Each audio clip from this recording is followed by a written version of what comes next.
The Adventures of Huckleberry Finn by Mark Twain. Chapter 31. We doesn't stop again at any town for days and days, kept right along down the river. We was down south in the warm weather now, and a mighty long ways from home. We begun to come to trees with Spanish moss on them, hanging down from the limbs like long gray beards. It was the first I ever see it growing, and it made the woods look solemn and dismal. So now the frauds reckoned they was out of danger, and they begun to work the villages again. First they done a lecture on temperance, but they didn't make enough for them both to get drunk on. Then in another village they started a dancing school, but they didn't know no more how to dance than a kangaroo does. So the first prance they made, the general public jumped in and pranced them out of town. Another time they tried to go at yellocution, but they didn't yellocute long till the audience got up and give them a solid good cussing and made them skip out. They tackled missionarying and mesmerizing and doctoring and telling fortunes and a little bit of everything, but they couldn't seem to have no luck. So at last they got just about dead broke and laid around the raft as she floated along, thinking and never saying nothing, by the half a day at a time, and dreadful blue and desperate. And at last they took a change and begun to lay their heads together in the wigwam and talk low and confidential 2 or 3 hours at a time. Jim and me got uneasy. We didn't like the look of it. We judged they was studying up some kind of worse deviltry than ever. We turned it over and over, and at last we made up our minds they was going to break into somebody's house or store, or was going into the counterfeit money business or something. So then we was pretty scared, and made up an agreement that we wouldn't have nothing in the world to do with such actions, and if we ever got the least show, we would give them the cold shake and clear out and leave them behind. Well, early one morning we hid the raft in a good, safe place, about 2 miles below a little bit of a shabby village named Pikesville, and the king he went ashore and told us all to stay hid whilst he went up to town and smelt around to see if anybody had got any wind of the royal nonsense there yet. "House to rob, you mean," says I to myself, "and when you get through robbing it, you'll come back here and wonder what has become of me and Jim and the raft, and you'll have to take it out and wondering." And he said if he weren't back by midday, the Duke and me would know it was all right, and we was to come along. So we stayed where we was. The Duke, he fretted and sweated around, and was in a mighty sour way. He scolded us for everything, and we couldn't seem to do nothing right. He found fault with every little thing. Something was a-brewing, sure. I was good and glad when midday come and no king. We could have a change anyway, and maybe a chance for the chance on top of it. So me and the Duke went up to the village and hunted around there for the king, and by we found him in the back room of a little low dodgery, very tight, and a lot of loafers bully-ragging him for sport, and he a-cussing and a-threatening with all his might, and so tight he couldn't walk and couldn't do nothing to them.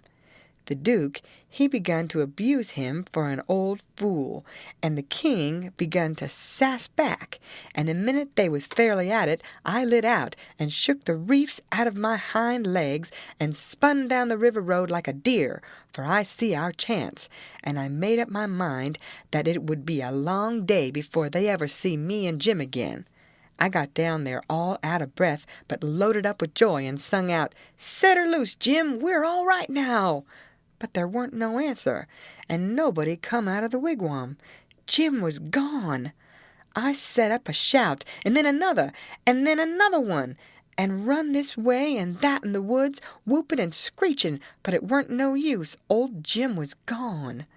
Then I set down and cried. I couldn't help it, but I couldn't set still long. Pretty soon I went out on the road trying to think what I better do, and I run across a boy walking and asked him if he'd seen a strange nigger dressed so-and-so, and he says, "Yes." "Whereabouts?" says I. down to Silas Phelps's place, 2 mile below here. He's a runaway nigger, and they've got him. Was you looking for him?" "You bet I ain't. I run across him in the woods about an hour or 2 ago, and he said if I hollered he'd cut my livers out, and told me to lay down and stay where I was, and I done it. Been there ever since, afeard to come out. Well, he says, you needn't be afeard no more, because they've got him. He run off from down south somewheres. It's a good job they got him." "Well, I reckon there's $200 reward on him. It's like picking up money out on the road." "Yes, it is, and I could have had it if I'd been big enough. I seen him first."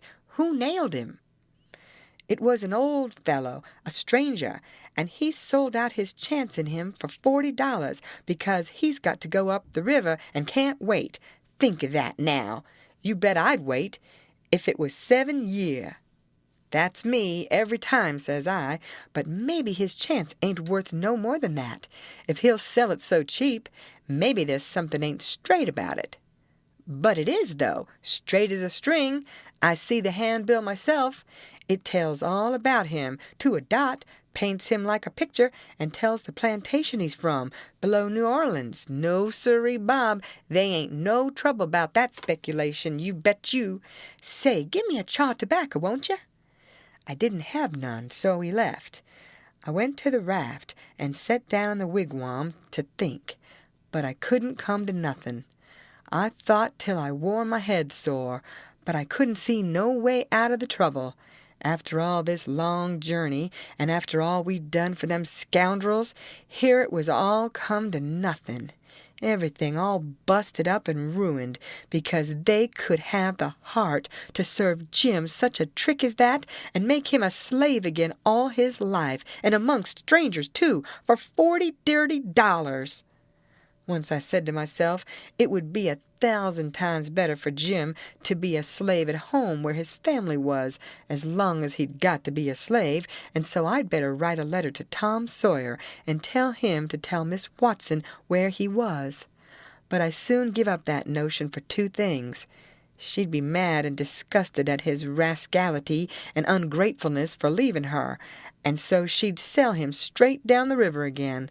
And if she didn't, everybody naturally despises an ungrateful nigger, and they'd make Jim feel it all the time, and so he'd feel ornery and disgraced. And then, think of me! It would get all around that Huck Finn helped a nigger to get his freedom, and if I was ever to see anybody from that town again, I'd be ready to get down and lick his boots for shame. That's just the way. A person does a low-down thing, and then he don't want to take no consequences of it. Thinks as long as he can hide, it ain't no disgrace. That was my fix exactly. The more I studied about this, the more my conscience went to grinding me, and the more wicked and low-down and ornery I got to feeling. And at last, when it hit me all of a sudden that here was the plain hand of Providence slapping me in the face and letting me know my wickedness was being watched all the time from up there in heaven, whilst I was stealing a poor old woman's nigger that hadn't ever done me no harm, and now was showing me there's one that's always on the lookout, and ain't a-going to allow no such miserable doings to go only just so fur and no further. I most dropped in my tracks, I was so scared. Well, I tried the best I could to kinder soften it up somehow for myself by saying I was brung up wicked, and so I weren't so much to blame, but something inside of me kept saying, there was the Sunday school you could have gone to it, and if you'd have done it, they'd have learnt you there that people that acts as I'd been acting about that nigger goes to everlasting fire. It made me shiver, and I about made up my mind to pray and see if I couldn't try to quit being the kind of a boy I was and be better. So I kneeled down. But the words wouldn't come. Why wouldn't they? It weren't no use to try and hide it from him, nor from me neither. I knowed very well why they wouldn't come. It was because my heart weren't right. It was because I weren't square. It was because I was playing double. I was letting on to give up sin, but away inside of me I was holding on to the biggest one of all. I was trying to make my mouth say I would do the right thing and the clean thing and go and write to that nigger's owner and tell where he was. But deep down in me I knowed it was a lie, and he knowed it. You can't pray a lie. I found that out. So I was full of trouble, full as I could be, and didn't know what to do. At last I had an idea, and I says, I'll go and write the letter, and then see if I can pray. Why, it was astonishing, the way I felt as light as a feather right straight off, and my troubles all gone. So I got a piece of paper and a pencil, all glad and excited, and set down and wrote, Miss Watson, your runaway nigger Jim is down here 2 miles below Pikesville, and Mr. Phelps has got him, and he will give him up for the reward if you send. Huck Finn. I felt good and all washed clean as sin for the first time I had ever felt so in my life, and I knowed I could pray now.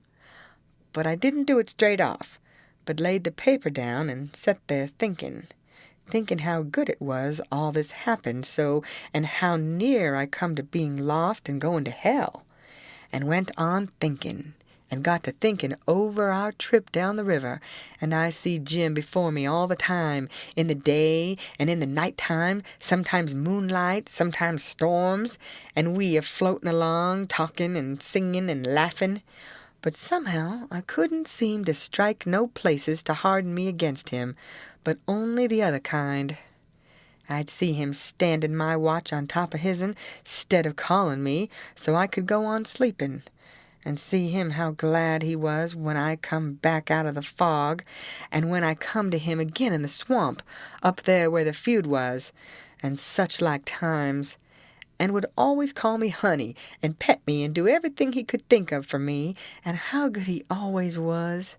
And at last I struck the time I saved him by telling the men we had smallpox aboard, and he was so grateful and said I was the best friend old Jim ever had in the world, and the only one he's got now.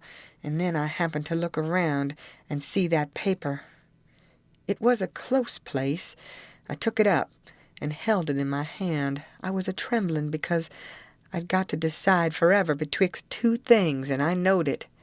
I studied a minute, sort of holding my breath, and then says to myself, all right then, I'll go to hell, and tore it up.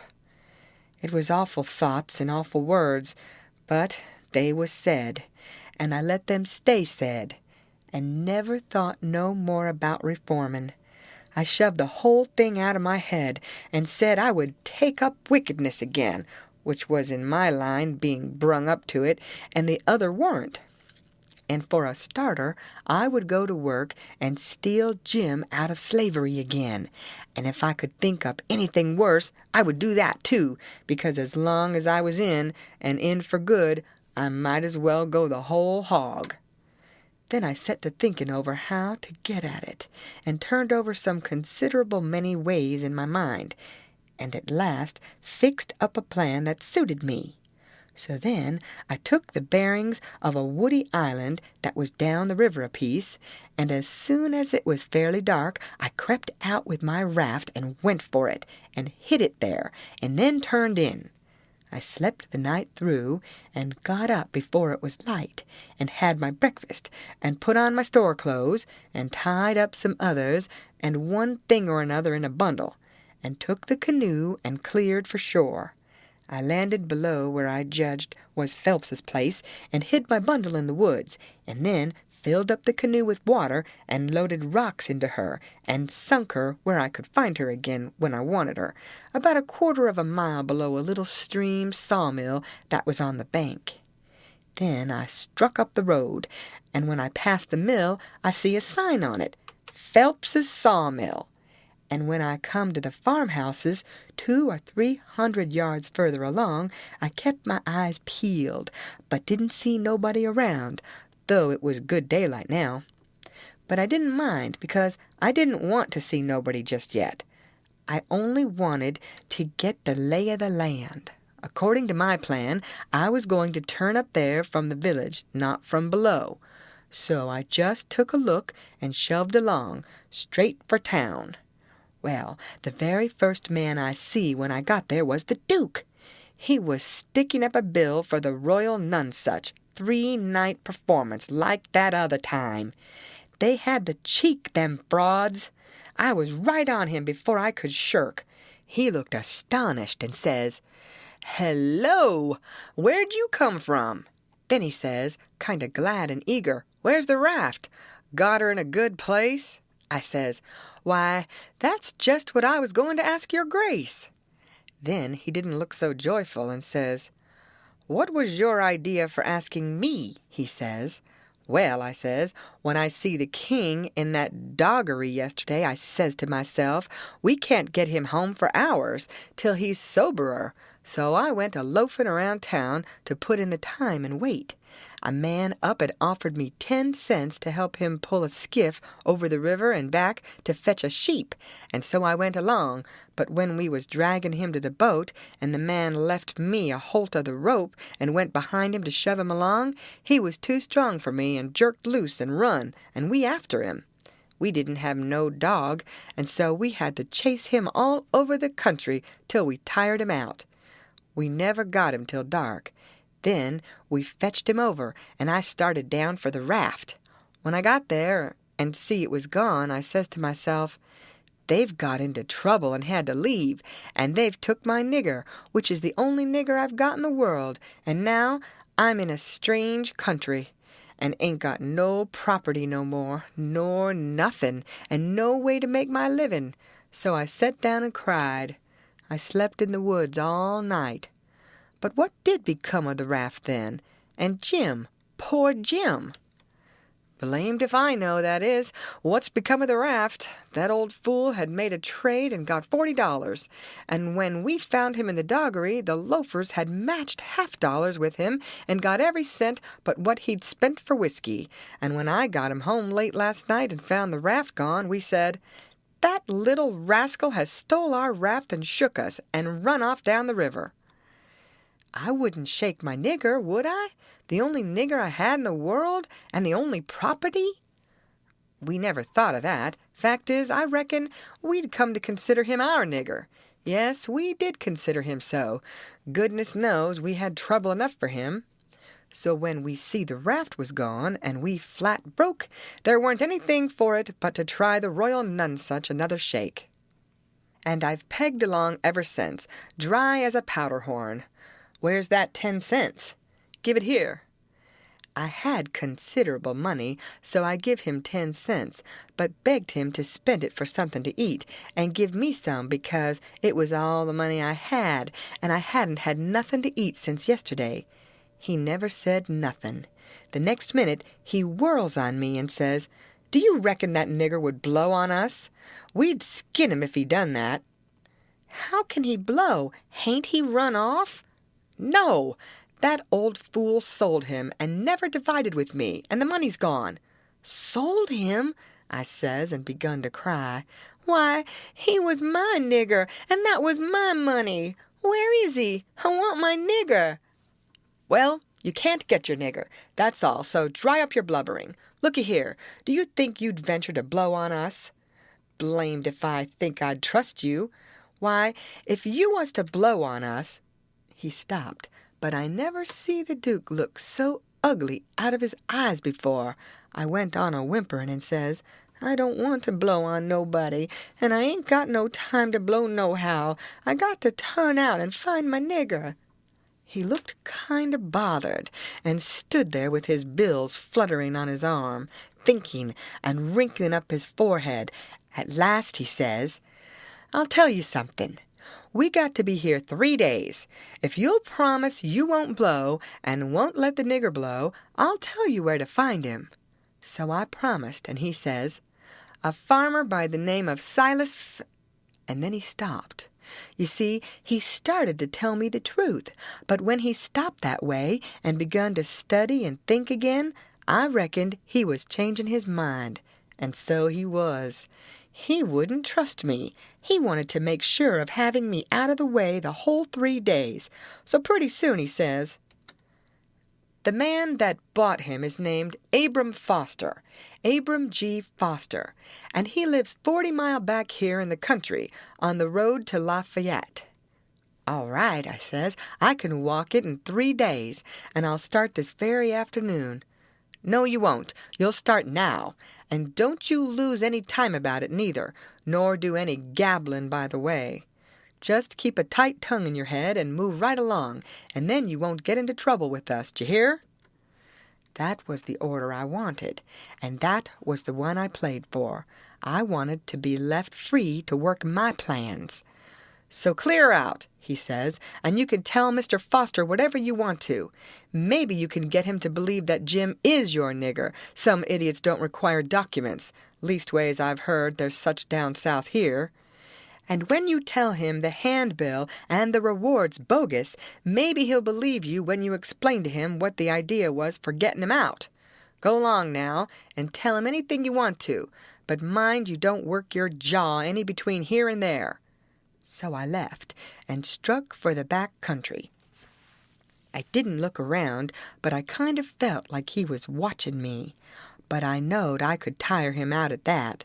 I went straight out in the country as much as a mile before I stopped. Then I doubled back through the woods towards Phelps's. I reckoned I better start in on my plan straight off without fooling around, because I wanted to stop Jim's mouth till these fellows could get away. I didn't want no trouble with their kind. I'd seen all I wanted to of them, and wanted to get entirely shut of them. End of chapter. Read by Lorraine Montgomery for Lit to Go on the web at fcit.usf.edu.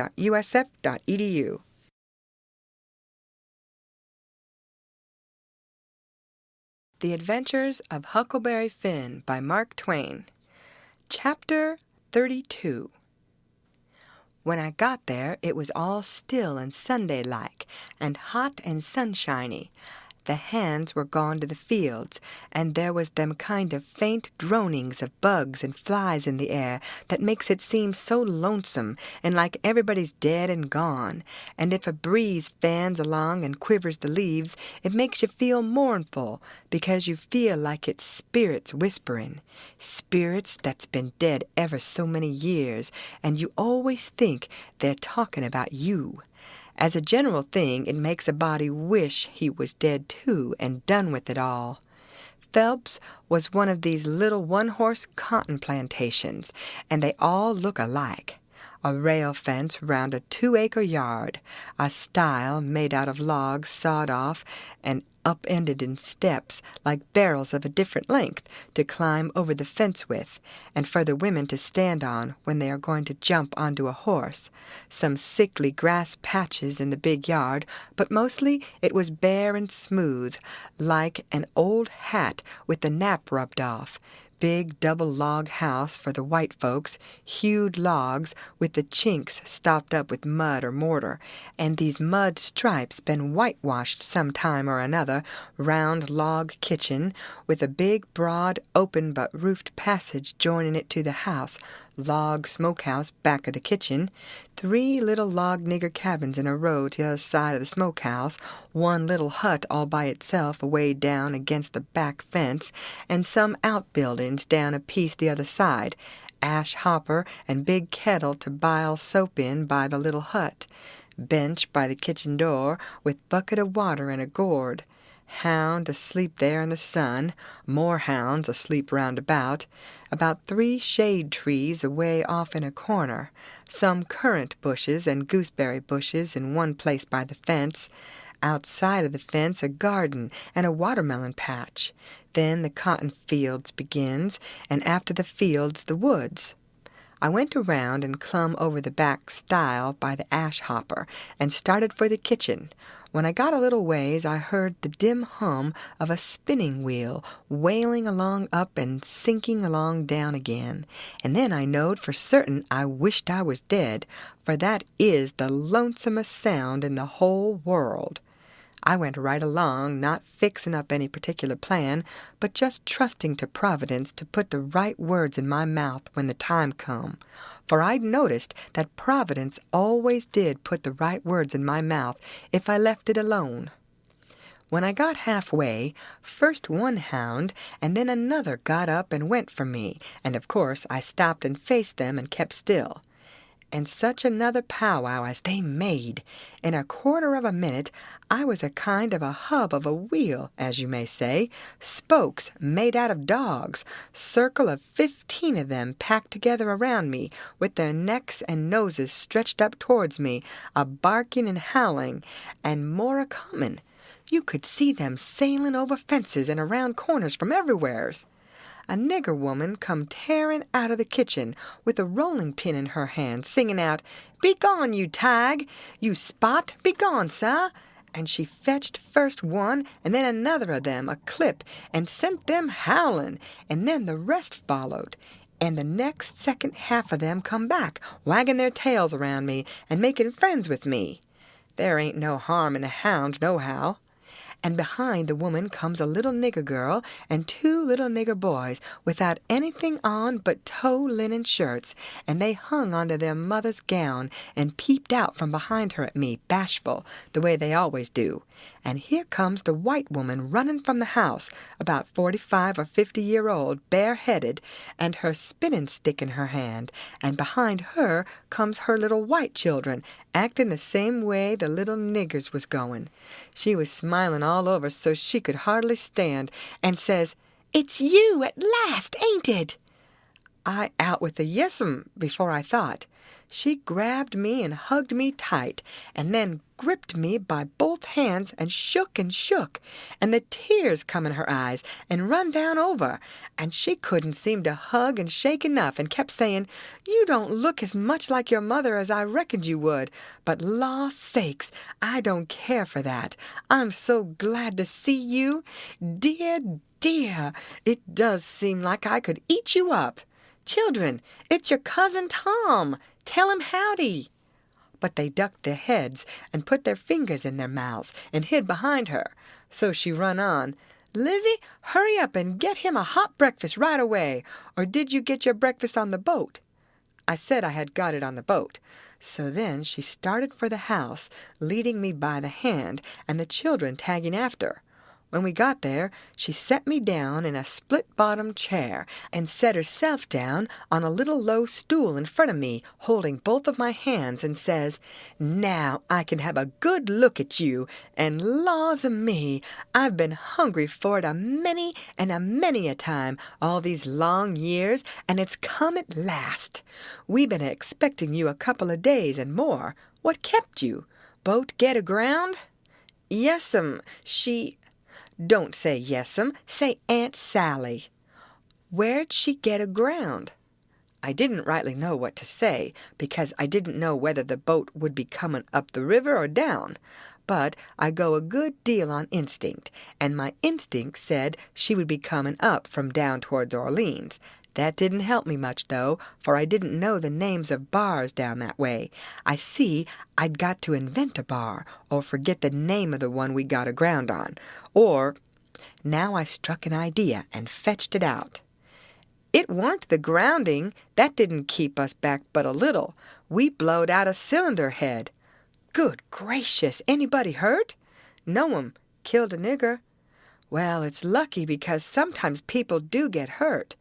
2 years ago, last Christmas, your Uncle Silas was coming up from New Orleans on the old Lally Rook, and she blowed out a cylinder head and crippled a man, and I think he died afterwards. He was a Baptist.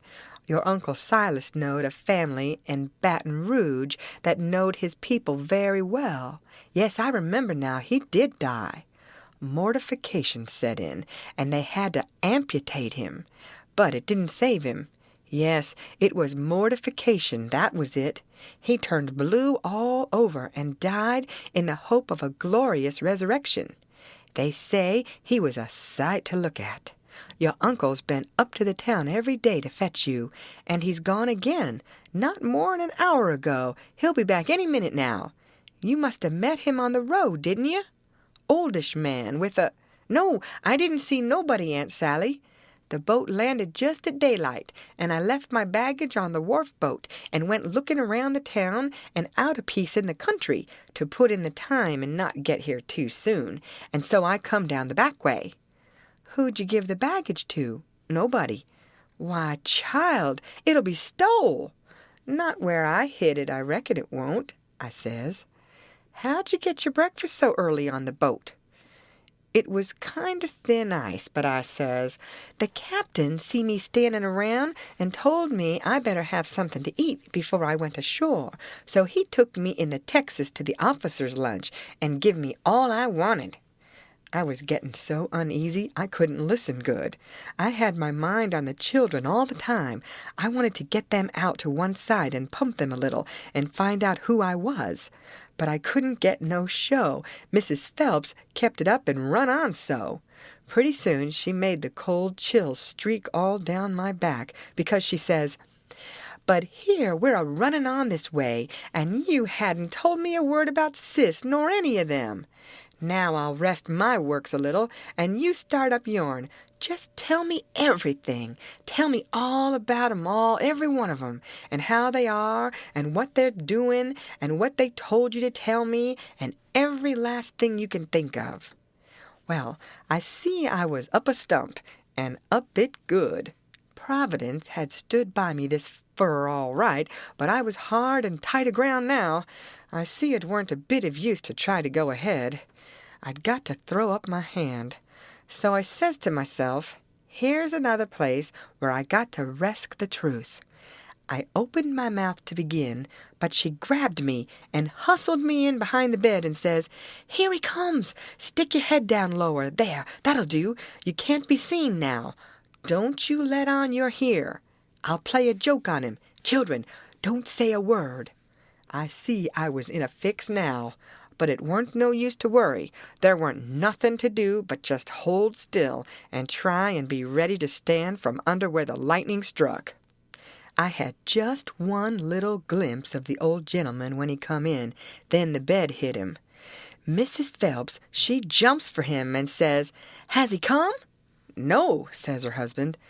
"Goodness gracious," she says, "what in the world can have become of him?"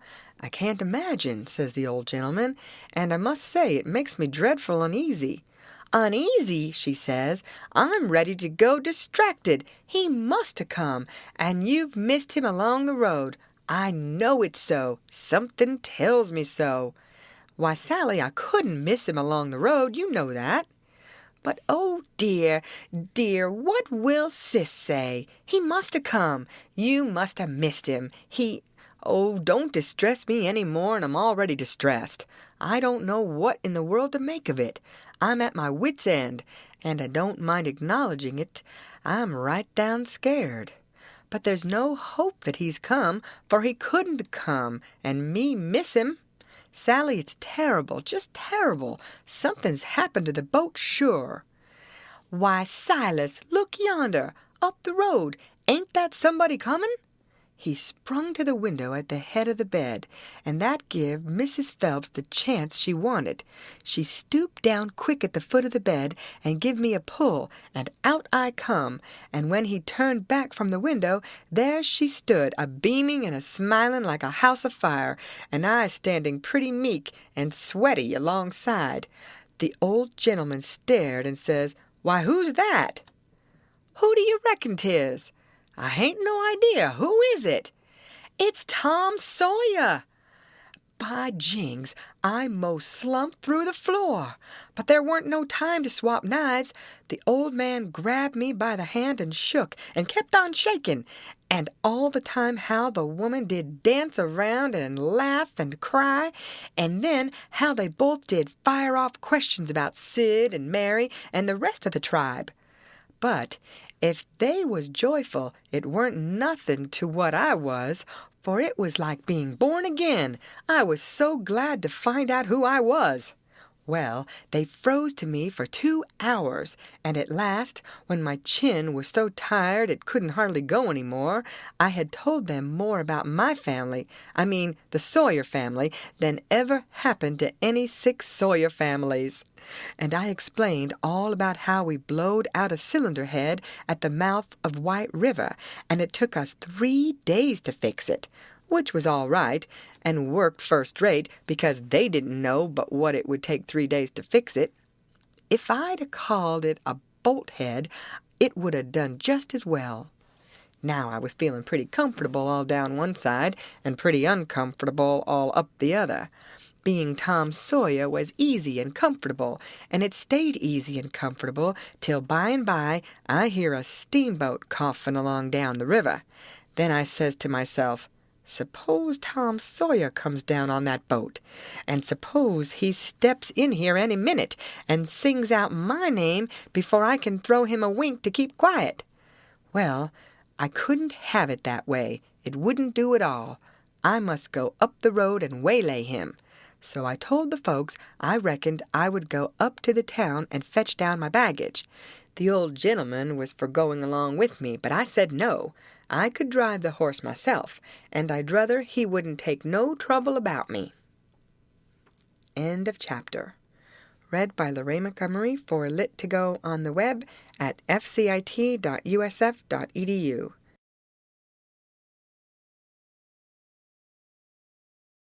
The Adventures of Huckleberry Finn by Mark Twain. Chapter 33. So I started for town in the wagon, and when I was halfway, I see a wagon coming, and sure enough, it was Tom Sawyer, and I stopped and waited till he come along. I says, "Hold on," and it stopped alongside, and his mouth opened up like a trunk, and stayed so, and he swallowed 2 or 3 times like a person that's got a dry throat, and then says, "I hain't ever done you no harm, you know that, so then what you want to come back and haunt me for?" I says, "I hain't come back. I hain't been gone." When he heard my voice, it righted him up some, but he weren't quite satisfied yet. He says, "Don't you play nothing on me, because I wouldn't on you. Honest Injun, you ain't a ghost?" "Honest Injun, I ain't," I says. "Well, well, that ought to settle it, of course, but I can't somehow seem to understand it no way. Looky here, weren't you ever murdered at all?" "No, I weren't ever murdered at all. I played it on them." "You come in here and feel of me if you don't believe me." So he done it, and it satisfied him, and he was that glad to see me again he didn't know what to do. And he wanted to know all about it right off, because it was a grand adventure and mysterious, and so it hit him where he lived. But I said leave it alone till by and by, and told his driver to wait, and we drove off a little piece, and I told him the kind of fix I was in, and what did he reckon we better do. He said, "Let him alone a minute, and don't disturb him." So he thought, and pretty soon he says, "It's all right, I've got it. Take my trunk in your wagon, and let on it's yourn, and you turn back and fool along slow, so as to get to the house about the time you ought to, and I'll go towards town a piece, and take a fresh start, and get there a quarter or a half an hour after you, and you needn't let on to know me at first." I says, "All right, but wait a minute. There's one more thing, a thing that nobody don't know but me, and that is, there's a nigger here that I'm a-trying to steal out of slavery, and his name is Jim, old Miss Watson's Jim."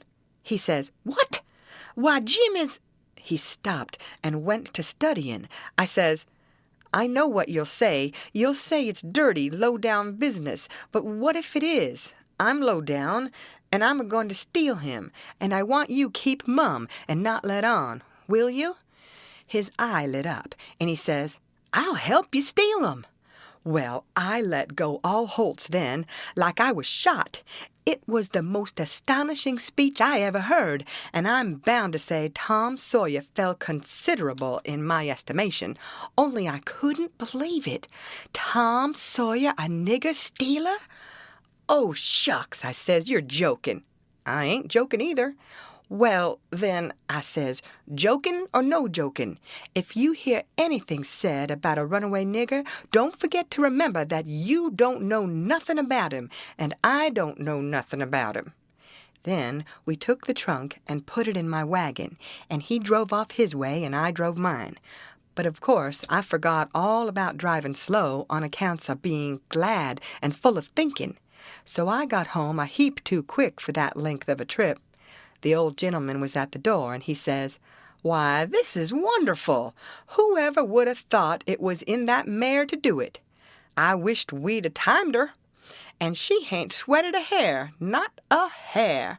It's wonderful. Why, I wouldn't take $100 for that horse now. I wouldn't, honest. And yet I'd a sold her for 15 before, and thought 'twas all she was worth." That's all he said. He was the innocentest, best old soul I ever see. But it weren't surprising, because he weren't only just a farmer, he was a preacher too, and had a little one-horse log church down back of the plantation, which he built it himself at his own expense for a church and schoolhouse, and never charged nothing for his preaching, and it was worth it too. There was plenty other farm preachers like that, and done the same way down south. In about half an hour, Tom's wagon drove up to the front stile, and Aunt Sally, she see it through the window, because it was only about 50 yards, and says, "Why, there's somebody come. I wonder who 'tis. Why, I do believe it's a stranger. Jimmy," that's one of the children, "run and tell Lizzie to put on another plate for dinner." Everybody made a rush for the front door, because, of course, a stranger don't come every year, and so he lays over the yaller fever for interest when he does come. Tom was over the stile and starting for the house. The wagon was spinning up the road for the village, and we was all bunched in the front door. Tom had his store clothes on and an audience, and that was always nuts for Tom Sawyer. In them circumstances, it weren't no trouble to him to throw in an amount of style that was suitable. He weren't a boy to meeky along up that yard like a sheep. No, he come calm and important like the ram. When he got a front of us, he lifts his hat ever so gracious and dainty, like it was the lid of a box that had butterflies asleep in it, and he didn't want to disturb them, and says, "Mr. Archibald Nichols, I presume?" "No, my boy," says the old gentleman. "I'm sorry to say your driver has deceived you. Nichols' place is down a matter of 3 mile more. Come in, come in." Tom, he took a look back over his shoulder and says, "Too late. He's out of sight." "Yes, he's gone, my son, and you must come in and eat your dinner with us, and then we'll hitch up and take you down to Nichols." "Oh, I can't make you so much trouble. I couldn't think of it. I'll walk. I don't mind the distance." "But we won't let you walk. It wouldn't be Southern hospitality to do it. Come right in." "Oh, do," says Aunt Sally. "It ain't a bit of trouble to us, not a bit in the world. You must stay. It's a long, dusty 3 mile, and we can't let you walk. And besides, I've already told 'em to put on another plate when I see you coming, so you mustn't disappoint us. Come right in and make yourself at home." So Tom, he thanked them very hearty and handsome, and let himself be persuaded, and come in, and when he was in, he said he was a stranger from Hicksville, Ohio, and his name was William Thompson, and he made another bow. Well, he run on and on and on, making up stuff about Hicksville and everybody in it he could invent, and I getting a little nervous and wondering how this was going to help me out of my scrape, and at last, still talking along, he reached over and kissed Aunt Sally right on the mouth, and then settled back again in his chair comfortable, and was going on talking, but she jumped up and wiped it off with the back of her hand and says, "You audacious puppy!" He looked kind of hurt and says, "I'm surprised at you, ma'am." "You're Why, what do you reckon I am? I've a good notion to take and say, what do you mean by kissing me?" He looked kind of humble and says, "I didn't mean nothing, ma'am. I didn't mean no harm. I thought you'd like it." "Why, you born fool!" She took up the spinning stick, and it looked like it was all she could do to keep from giving him a crack with it. What made you think I'd like it? Well, I don't know, only they told me you would. They told you I would? Who ever told you's another lunatic? I never heard the beat of it. Who's they? Why, everybody. They all said so, ma'am. It was all she could do to hold in, and her eyes snapped, and her fingers worked like she wanted to scratch him, and she says, "Who's everybody? Out with their names, or there'll be an idiot short." He got up and looked distressed, and fumbled his hat and says, "I'm sorry, I weren't expecting it. They told me to. They all told me to. They all said kiss her, and said she'd like it. They all said it, every one of them. But I'm sorry, ma'am, and I won't do it no more. I won't, honest." Won't you? Well, I should reckon you won't. "No'm, I'm honest about it. I won't ever do it again, till you ask me." "Till I ask you? Well, I'd never see the beat of it in my born days. I lay you'll be the Methuselah numbskull of creation before ever I ask you, or the likes of you." "Well," he says, "it does surprise me so I can't make it out somehow. They said you would, and I thought you would. But—" He stopped and looked around slow, like he wished he could run across a friendly eye somewheres, and fetched up on the old gentleman's, and says, "Didn't you think she'd like me to kiss her, sir?" "Why, no, no, I believe I didn't." Then he looks on around the same way to me and says, "Tom, didn't you think Aunt Sally'd open out her arms and say, 'Sid Sawyer'?" "My land," she says, breaking in and jumping for him, "you impudent young rascal, to fool a body so," and was going to hug him, but he fended her off and says, "No, not till you've asked me first." So she didn't lose no time, but asked him and hugged him and kissed him over and over again, and then turned him over to the old man, and he took what was left. And after they got a little quiet again, she says, "Why, dear me, I never see such a surprise. We weren't looking for you at all, but only Tom. Sis never wrote to me about anybody coming but him. It's because it weren't intended for any of us to come but Tom," he says. "But I begged and begged, and at the last minute she let me come too. So coming down the river, me and Tom thought it would be a first-rate surprise for him to come here to the house first, and for me to by and by tag along and drop in and let on to be a stranger. But it was a mistake, Aunt Sally. This ain't no healthy place for a stranger to come. No, not impudent whelps, Sid. You ought to had your jaws boxed. I hadn't been so put out since I don't know when. But I don't care. I don't mind the terms. I'd be willing to stand 1,000 such jokes to have you here. Well, to think of that performance! I don't deny it. I was most putrefied with astonishment when you give me that smack."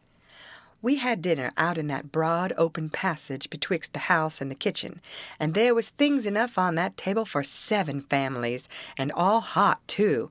None of your flabby, tough meat that's laid in a cupboard in a damp cellar all night and tastes like a hunk of old cold cannibal in the morning. Uncle Silas, he asked a pretty long blessing over it, but it was worth it, and it didn't cool it a bit neither, the way I've seen them kind of interruptions do lots of times. There was a considerable good deal of talk all the afternoon, and me and Tom was on the lookout all the time, but it weren't no use. They didn't happen to say nothing about any runaway nigger, and we was afraid to try to work up to it. But at supper at night, one of the little boys says, "Pa, mayn't Tom and Sid and me go to the show?" "No," says the old man, "I reckon there ain't going to be any, and you couldn't go if there was, because the runaway nigger told Burton and me all about that scandalous show, and Burton said he would tell the people, so I reckon they've drove the audacious loafers out of town before this time." So there it was, but I couldn't help it. Tom and me was to sleep in the same room and bed, so being tired, we bid good night and went up to bed right after supper, and clumb out of the window and down the lightning rod and shoved for the town, for I didn't believe anybody was going to give the king and the duke a hint, and so if I didn't hurry up and give them one, they'd get into trouble sure. On the road, Tom, he told me all about how it was reckoned I was murdered, and how Pap disappeared pretty soon and didn't come back no more, and what a stir there was when Jim run away. And I told Tom all about our royal none-such rapscallions, and as much of the raft voyage as I had time to. And as we struck into the town and up through the... Here comes a raging rush of people with torches, and an awful whooping and yelling and banging tin pans and blowing horns, and we jumped to one side to let them go by.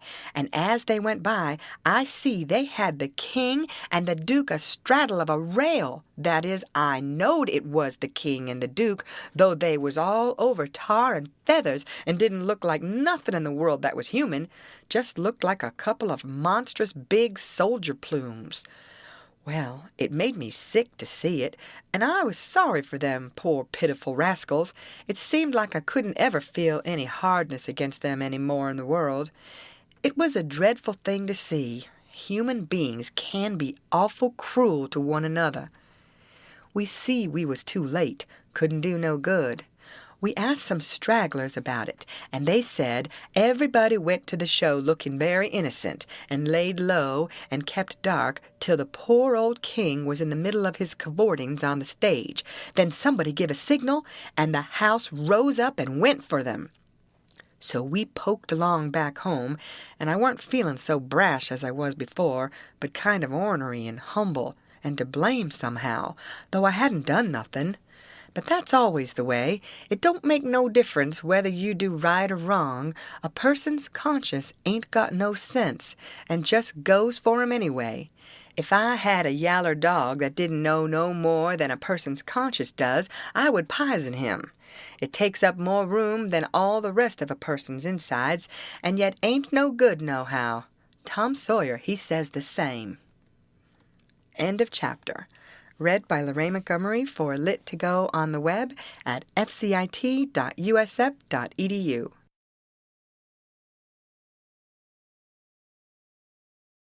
The Adventures of Huckleberry Finn by Mark Twain. Chapter 34. We stopped talking and got to thinking. By and by, Tom says, "Looky here, Huck, what fools we are to not think of it before. I bet I know where Jim is." "No, where?" "In that hut down by the ash hopper." "Why, looky here. When we was at dinner, didn't you see a nigger man go in there with some victuals?" "Yes." "What did you think the victuals was for?" "For a dog." "So did I." "Well, it wasn't for a dog." "Why?" "Because part of it was watermelon." "So it was. I noticed it. Well, it does beat all that I never thought about a dog not eating watermelon. It shows how a body can see and don't see at the same time. Well, the nigger unlocked the padlock when he went in, and he locked it again when he came out. He fetched Uncle a key about the time we got up from table. Same key, I bet. Watermelon shows man, lock shows prisoner. And it ain't likely there's two prisoners on such a little plantation, and where the people's all so kind and good. Jim's the prisoner. All right, I'm glad we found it out detective fashion. I wouldn't give shucks for any other way. Now, you work your mind and study out a plan to steal Jim, and I will study out one too, and we'll take the one we like best. What a head for just a boy to have. If I had Tom Sawyer's head, I wouldn't trade it off to be a duke, nor mate of a steamboat, nor clown in a circus, nor nothing I can think of. I went to thinking out a plan, but only just to be doing something. I knowed very well where the right plan was going to come from. Pretty soon Tom says, "Ready?" "Yes," I says. "All right, bring it out." "My plan is this," I says. "We can easy find out if it's Jim in there. Then get up my canoe tomorrow night and fetch my raft over from the island. Then the first dark night that comes, steal the key out of the old man's breeches after he goes to bed, and shove off down the river on the raft with Jim, hiding daytimes and running nights, the way me and Jim used to do before. Wouldn't that plan work?" "Work? Why, certainly it would work, like rats a fightin'. But it's too blame simple. There ain't nothing to it. What's the good of a plan that ain't no more trouble than that? It's as mild as goose milk. Why, Huck, it wouldn't make no more talk than breaking into a soap factory." I never said nothing, because I weren't expecting nothing different, but I knowed mighty well that whenever he got his plan ready, it wouldn't have none of them objections to it. And it didn't. He told me what it was, and I see in a minute it was worth 15 of mine for style, and would make Jim just as free a man as mine would, and maybe get us all killed besides. So I was satisfied, and said we would waltz in on it. I needn't tell what it was here, because I knowed it wouldn't stay the way it was. I knowed he would be changing it around every which way as we went along, and heaving in new bullinesses wherever he got a chance. And that is what he done. Well, one thing was dead sure, and that was that Tom Sawyer was in earnest, and was actually going to help steal that nigger out of slavery. That was the thing that was too many for me.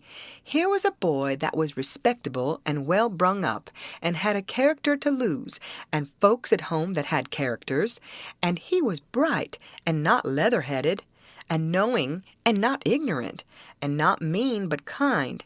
And yet here he was, without any more pride or rightness or feeling than to stoop to this business and make himself ashamed and his family ashamed before everybody.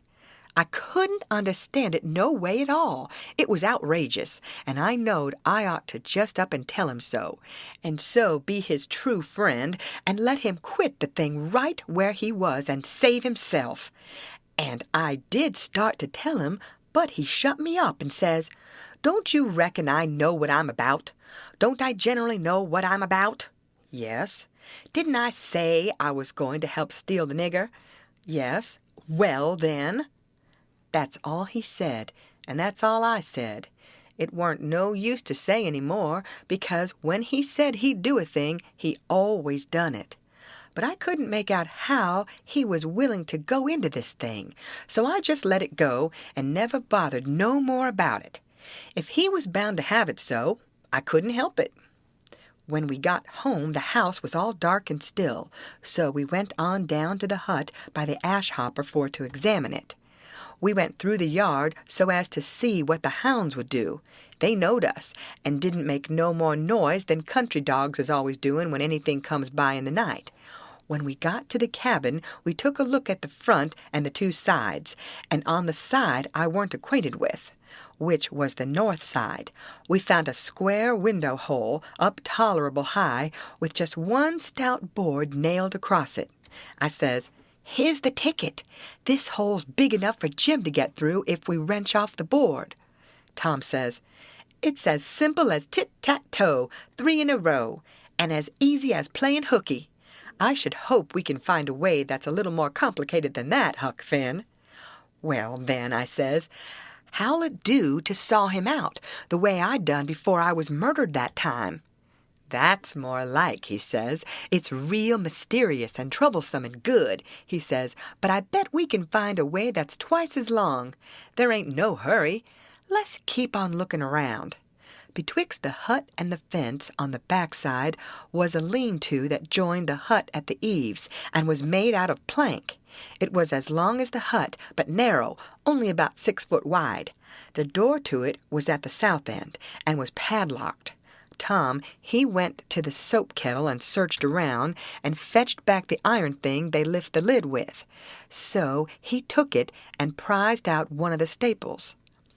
The chain fell down, and we opened the door and went in and shut it and struck a match, and see the shed was only built against a cabin and hadn't no connection with it, and there weren't no floor to the shed, nor nothing in it but some old rusty played-out hoes and spades and picks and a crippled plow.